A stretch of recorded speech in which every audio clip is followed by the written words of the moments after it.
গেছেন এবং এখানে হচ্ছে কি যে আমাদের 6 দফা দাবি যেটা ছিল যে ন্যূনতম মাসিক বেতন বৃদ্ধি এবং আমাদের স্বাস্থ্যসাথী প্রকল্পের আওতা আনা, এছাড়াও আমাদের কোভিড-19 যে আমরা কাজ করছি বিগত মাস থেকে আজ পর্যন্ত, তাতে আমাদের কোনো নিরাপত্তা নেই, আমাদের কোনো বিমা নেই, আমাদের কোনো রেমুনারেশন নেই। আমরা শুধুমাত্র ভেক্টরবন ডি সার্ভের উপরে আমরা সারা বছর কাজ করছি, মাত্র 175 টাকার বিনিময়ে মাসে মাত্র 3,500 টাকা রেমুনারেশন পাই।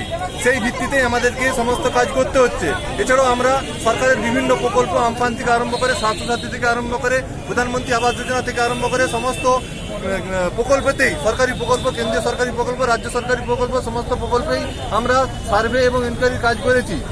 আমাদের মাননীয় বিডিও সাহেব এবং ডিএম সাহেবের নির্দেশ অনুযায়ী আমাদেরকে সারা বছরই কাজ করতে হয়। শুধুমাত্র ভেক্টরবন ব্রিজের উপরেই আমরা 175 টাকা পাই।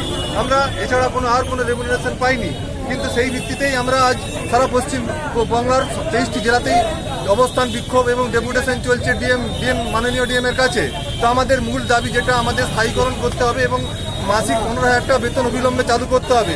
যদি অবিলম্বে মাসিক 15,000 টাকা বেতন চালু না হয় তো আমরা অবিলম্বে আরও বৃহত্তর আন্দোলন করব এবং আগামী দিনে যাতে আমরা কলকাতা যাব এবং কলকাতাতে আরও বৃহত্তর আন্দোলনে সামিল হব।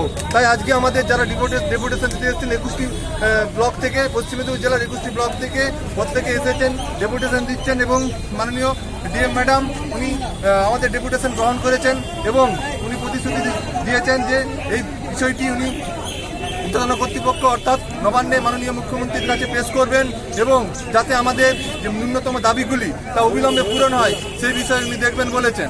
এই বিষয়ে যারা এসেছেন সবাইকে আমি আমার পক্ষ থেকে অভিনন্দন ও শুভেচ্ছা জানাচ্ছি। আমার পক্ষ থেকে ভিআরপিদের